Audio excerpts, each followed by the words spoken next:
The camp shut down on November 21st of 1945. It had been open for more than 3.5 years, and it's very expensive to house it however shoddily and feed however badly 120,000 people across the entire country. The government wanted to try to regain some of those costs. So the War Assets Administration came to Manzanar. The guy who was in charge here was the same guy who had been in charge of the camp, Ralph Merritt, and his job was to sell off the materials here, all of the buildings, as much as they could. And if you were a veteran returning from World War II and facing this housing shortage, you could buy one of these barracks for $333.13. A lot of people took advantage of that, and these buildings ended up all over this valley, to the north, to the south, in the little towns around here. This building actually was purchased in the 90s, and as it turns out, it is a full barrack from Manzanar. I can only guess how cold it must have been for the families who lived here when it was on Manzanar. Until we did the restructuring of things and added a lot of insulation and, used the modern standards to stay warm in the building.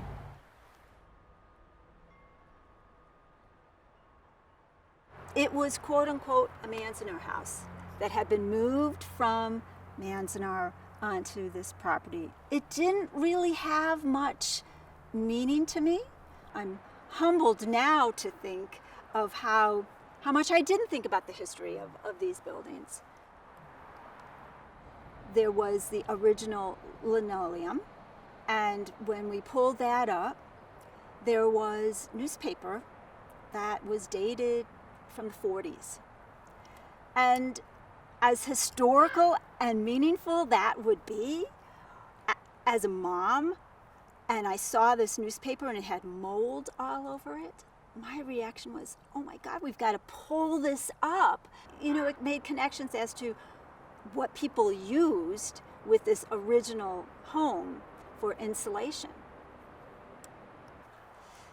I did lose the house, to a fire back in 2006. And when the demolishing was done, the first stage of it was to basically take everything down and just put it in a big pile in the center of the lot where the house had been. And that night, I had a dream. And in that dream, there was a man that came out of the pile. And my sense was he was part of that building, one of the original occupant, perhaps. I don't know. But it was like he came out of that pile as a spirit. And there was this freeing sensation for him and for myself.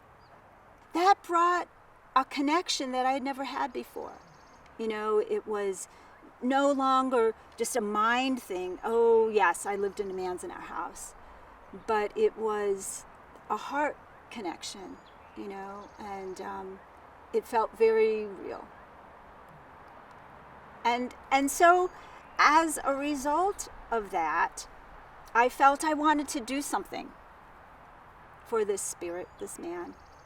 And someone had suggested that I go to the pilgrimage and, just make an offering.